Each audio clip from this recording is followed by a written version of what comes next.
I can speak for immunotherapy. I know that there was obviously the fatigue that just was cumulative over time.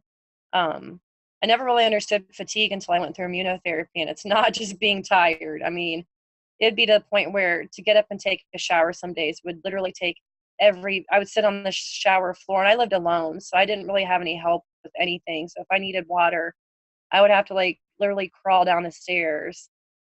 Some days, like a shower would take every bit of energy I had. I would just have to lay down for 2 hours to even be able to sit up enough to brush my hair and then get up to go to work in the morning.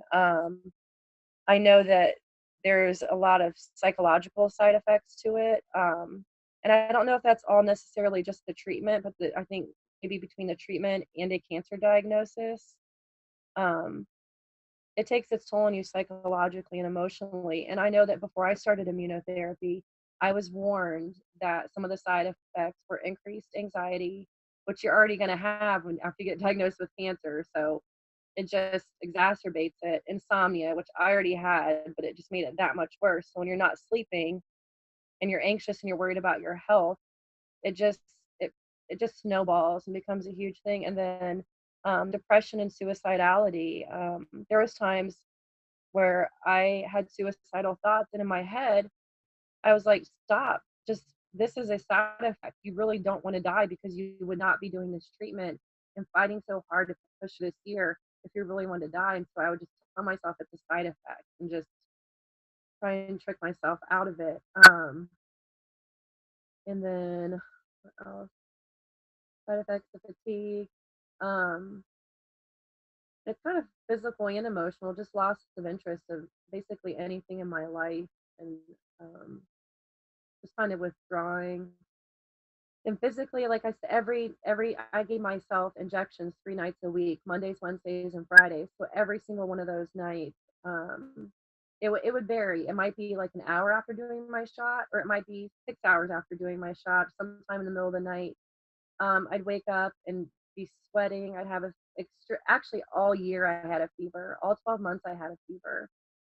I'd wake up in a cold sweat. I would have rigors where I was just shaking so badly, like my bed, I could hear my bed moving. My whole body would just shake.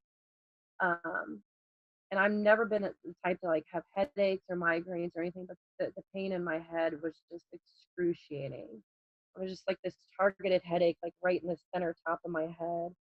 Um, and I would have extreme body aches where it just felt like my joints were getting like hit with a hammer, and I just couldn't move. Um, 37 years old, and there'd be nights I called my mom crying for my mom. It was like that kind of sick thing you just don't wish on anybody. And then with chemo, I know probably a lot of the side effects are the same, but probably a much more pronounced nauseous, what's the word? Being nauseated, sick, not being able to keep any food down, losing your hair. And there's also the psychological piece that comes with not looking like yourself. When you don't have your hair and you do look sick, that's also another kind of thing to kind of mess with your head. And I can imagine, I haven't been there, that it's just a lot to deal with on top of dealing with cancer, is just looking like crap. Um, and then, of course, there's the opposite of also having the weight gain that comes with, different treatments and stuff too. So I know that I gained weight on immunotherapy. I probably gained like 30 pounds. Um, and part of it was because you can't be active either. And even if you want to be, you just don't have it. It's just that extreme fatigue that can't take a nap and just feel better. So, the radiation, I really don't know about the side effects. I know that one of my friends had radiation. She was really tired afterwards. Um, and I think it was more localized side effects. But I don't know she didn't lose her hair. We all know that doesn't mean she didn't feel like crap just because she has her hair. But I don't know that much about radiation. But that's about all I know.